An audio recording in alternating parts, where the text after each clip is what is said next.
Hello everyone, in front of me is INFINIX Zero 30, and let me show you how to activate developer options. At first, open the settings, then find and select My Phone, and here locate build number.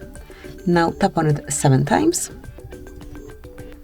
then draw an unlock pattern if you have one, and as you can see from now on, you are a developer. Let's go back, scroll to the bottom of the list and enroll system.